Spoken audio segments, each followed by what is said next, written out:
2021-22 में हमारे राज्य में मात्र 1600 करोड़ का राजस्व प्राप्त होता था। जब से सेवा का अवसर मिला, नई खनन नीति माननीय मुख्यमंत्री जी के नेतृत्व में लाए और 1600 करोड़ से हम आगे बढ़कर आज 3567 करोड़ राजस्व हमने प्राप्त किया।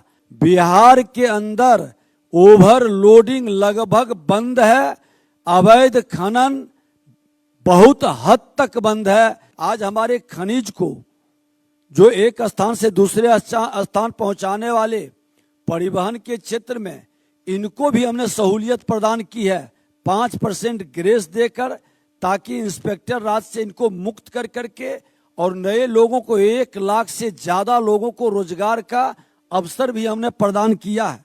केंद्र सरकार द्वारा राज्य को 13 खनिज ब्लॉक आवंटित किए गए हैं। मैं आभार भी व्यक्त करता हूं, धन्यवाद भी इस सहयोग के लिए कि बिहार को मेजर मिनरल में आपने लाने का प्रयास किया है। इस शिविर में माननीय केंद्रीय राज्य कोयला खान मंत्री आदरणीय सतीश चंद्र दुबे जी,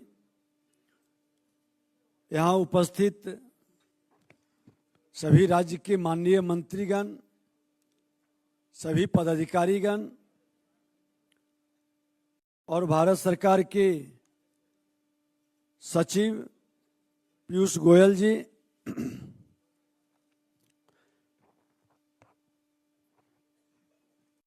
माननीय मंत्री जी का मैं हृदय से आभार व्यक्त करूंगा कि हमेशा जब से इस विभाग को इन्होंने संभाला है, नए नए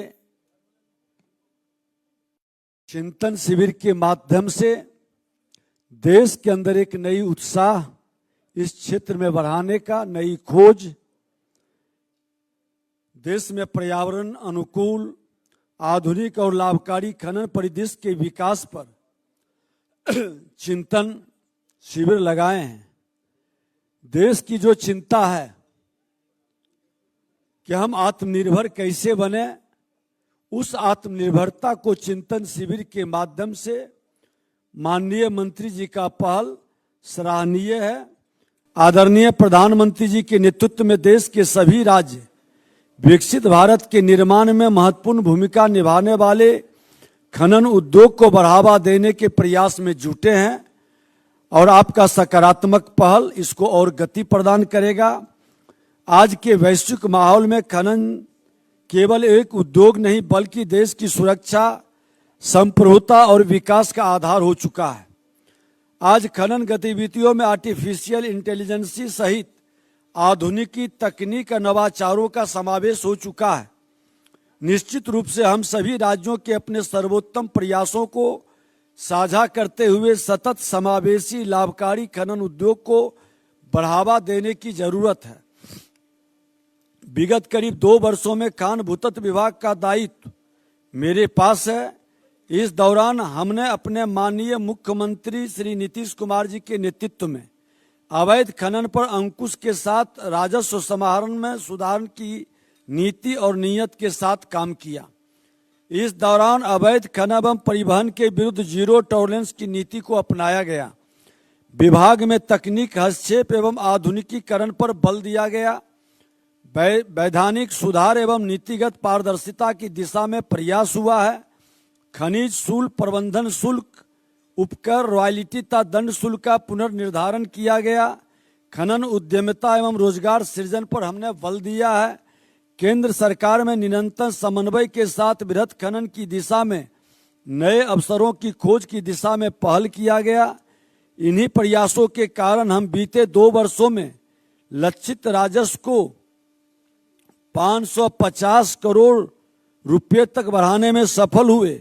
2021-22 में हमारे राज्य में मात्र 1600 करोड़ का राजस्व प्राप्त होता था और जब से सेवा का अवसर मिला, नई खनन नीति माननीय मुख्यमंत्री जी के नेतृत्व में लाए और 1600 करोड़ से हम आगे बढ़कर आज 3567 करोड़ राजस्व हमने प्राप्त किया।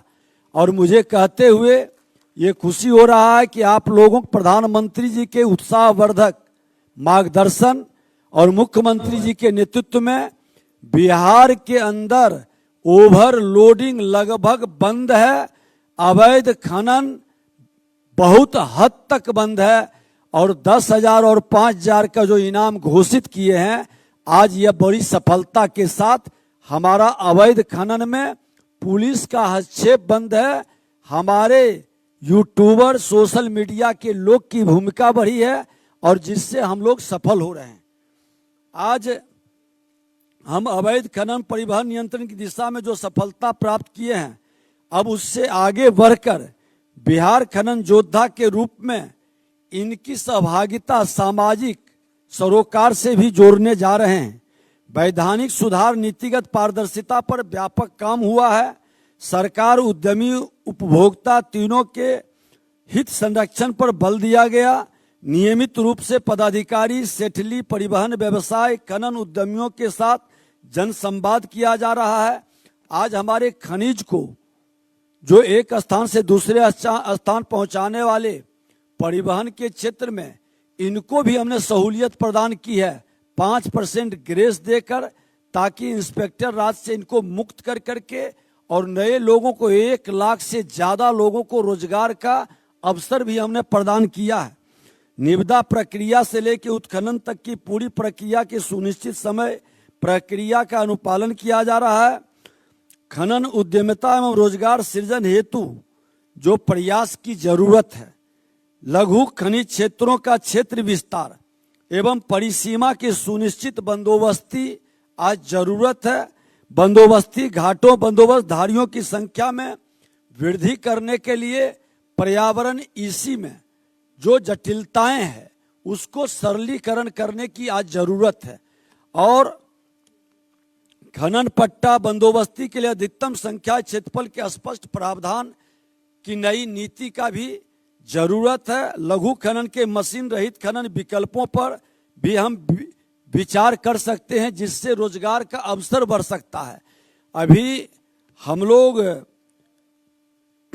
मशीन रहित खनिज के विकल्पों पर एक हमने अपने यहाँ पीपीटी भी बनाए हैं कि अगर जो उसको हम हटाते हैं तो 8 लाख लोगों को रोजगार का अवसर बन सकता है, और बहुत ज्यादा अंतर खनिज पर के प्रभाव भी नहीं पड़ेगा, लेकिन रोजगार का अवसर बढ़ेगा, और हमारे स्किल्ड जो श्रमिक हैं उनके द्वारा बिहार को आगे बढ़ाने में एक नया कदम।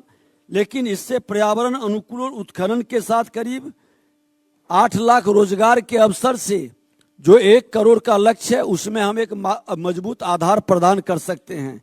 छोटे खनन उद्यमियों के संरक्षण हेतु नीतिगत हस्तक्षेप और डिस्ट्रिक्ट मिनरल फंड के माध्यम से खनिज श्रमिकों तो हास्याकृत समाज के बच्चों की शिक्षा पर भी बल देने का हम लोग प्रयास कर रहे हैं। भारत सरकार के माननीय मंत्री जी के द्वारा भी जो पहल किया जा रहा है सराहनीय है। नए खनन विकल्प हेतु अन्वेषण निदेशालय का गठन प्रक्रियाधीन है, और केंद्र सरकार द्वारा राज्य को 13 खनिज ब्लॉक आवंटित किए गए हैं। मैं आभार भी व्यक्त करता हूं, धन्यवाद भी इस सहयोग के लिए कि बिहार को मेजर मिनरल में आपने लाने का प्रयास किया है। केंद्र सरकार द्वारा नीलामी हेतु निर्धारित 10 ब्लॉक्स में 3 ब्लॉक्स की नीलामी संपन्न हो चुकी है। राज्य सरकार द्वारा नीलामी हेतु निर्धारित 3 ब्लॉक्स नीलामी उच्चतर प्रक्रिया में है। रणनीतिक महत्व पर अर्थ मेटल से जुड़े खनिज विकल्पों हेतु केंद्र सरकार से निरंतर समन्वयता की जा रही है, और हम आग्रह करेंगे कि बिहार जैसे स्टेट के लिए बड़ा स्कोप है, झारखंड से जुड़ा हुआ हमारे सीमावर्ती क्षेत्र में बहुत सारे खनिज संपदा मौजूद हैं, और आपका सहयोग मिलता है तो बिहार देश के विकसित भारत बनाने में एक अहम भूमिका निभा सकता है। और पुनः आप सभी के प्रति आभार और धन्यवाद।